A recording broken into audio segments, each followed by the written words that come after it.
What is going on, everyone? James the Urban Bass Slayers. Today I'm out in the bait room and I am making a few handmade custom wooden baits for a couple people, and they are supposed to be slow sink baits, and it is very trying to get some wood, some cedar to actually slow sink. I think I got this bait dialed in finally, and I'll show you guys what I got going on here. So this bait right here is supposed to be a slow sink and light trout color, and so what I had to do is I had to weight it and then drill part of the bottom out and keep re-weighting it until I got it just right, and I think I got it dialed in. So slow sink's pretty good. I mean, it's kind of a fast sink. I think what I might do to change that is just switch out the split rings to a smaller size.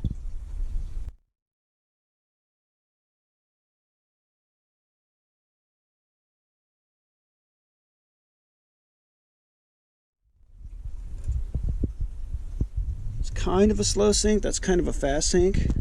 I'm going to take the split ring off and show you guys the difference.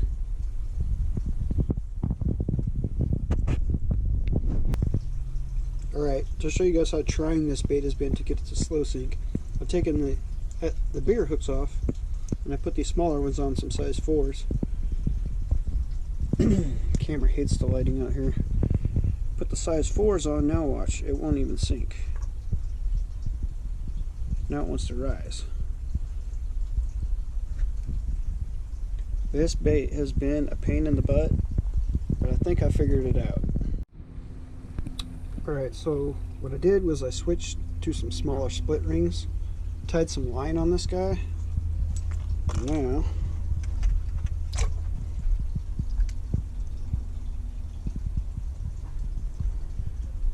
drop her in there.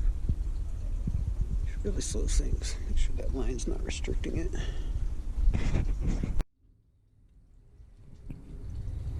Alrighty, so what I did here, try to get this thing to slow sink, was I switched to some smaller split rings on this, and I just direct tied some 30-pound Power Pro braided line to it, which I usually throw all my baits on. I'm a straight braid guy. I like to live life on the edge, and I haven't lost fish yet. It's probably going to cost me big time in the future, but anyways, let me get this gag unhooked there. I only got one hand here. I guess I should have put my camera on something. So anyways, I'm going to drop this guy in here and see what she does. Seems to sink a little bit slower.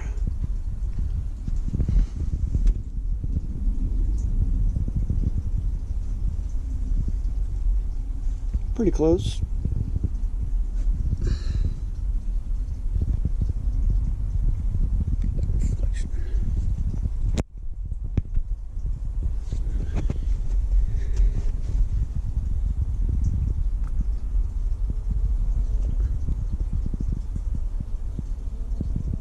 She's slow sinking.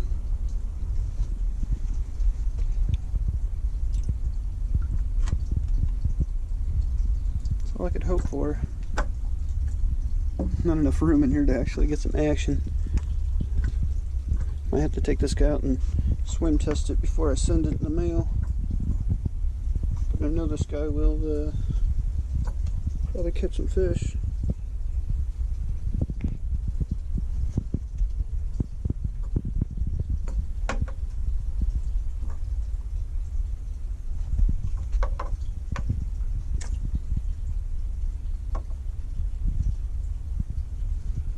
Probably do a little bit more if it wasn't restricted in this little tiny tank.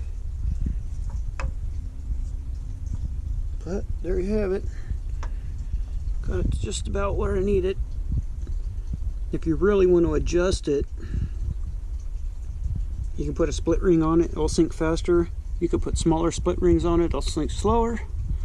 So really what it comes down to at this point with these wood baits is if I weight them all exactly the same way, then it comes down to what size hooks and what size split rings I put on them, whether they're going to slow sink, fast sink, or if I take them and put smaller hooks on it, it will actually rise up. It will slow rise. So I have another bait over here that I am working on. It's this guy right here, working on this for my buddy. And I got the same problem going on with this bait, trying to weight it just right. These ones fit this guy perfect. And this guy, same thing. I'm trying to get it to slow sink.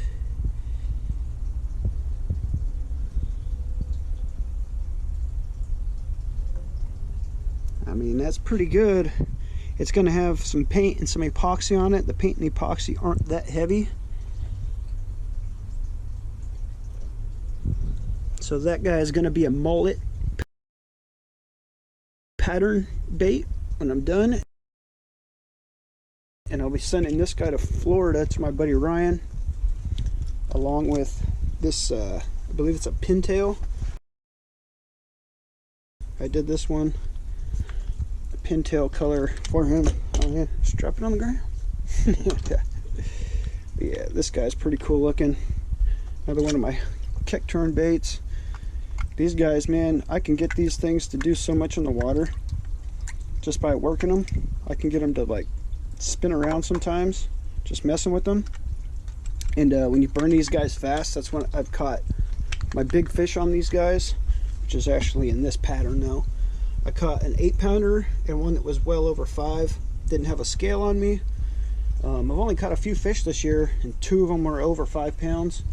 I got a bunch of these going that I'm making. I got a bunch of rubber tails that I've made for some of my baits, and I've got a whole bunch of the paintbrush tails that I've made for these types of baits. I got 3 of these trouts going right now. I got a bunch of crankbaits for sale. A bunch of the stuff's up on the website. Some of these baits, these are all customs. This is custom. These are customs. These guys are customs. This is for my buddy. These ones got some pretty cool paint jobs on them. Got some of that color shift on there. This one's got color shift up on the top of that. These are pretty cool too. Can't wait to get some hooks on these and get them sent out. This should be pretty cool for some striped bass. Anyways, and I got some other baits here that I was working on and messing around with. This bait I've caught a whole bunch of fish on. This one I kind of made just for a personal use bait. I do have some other things that I've been working on also. I haven't really showed people. And I have a rat bait that I have been in the process of molding for quite a while and messing around with. And I got to get some more materials to finish molding this rat bait. And this guy's actually going to be made into a resin bait in the future, and I need to get all the stuff to do that. And here's some of the other rats that I hand carved out of wood. These guys are pretty cool looking. Now this was one of the originals I did. It dives down pretty deep, but the problem with this guy is it's kind of wide and it tends to flop over on its back when it lands in the water. Look at that tail. It's got some actual skunk fur in the tail. I was making tails like that for a minute. I might make some more tails like that. I got this guy. This is one of my originals. The big old freaking hook hangers on there. It's pretty funny looking at this bait now. This is one of the originals, and this was just made out of stuff I had laying around the house. It was a chair leg and a bunch of old stuff, and I kind of advanced it. This is where I started to get to the more like squared body, like this guy, and I've since went to more of a rounded bottom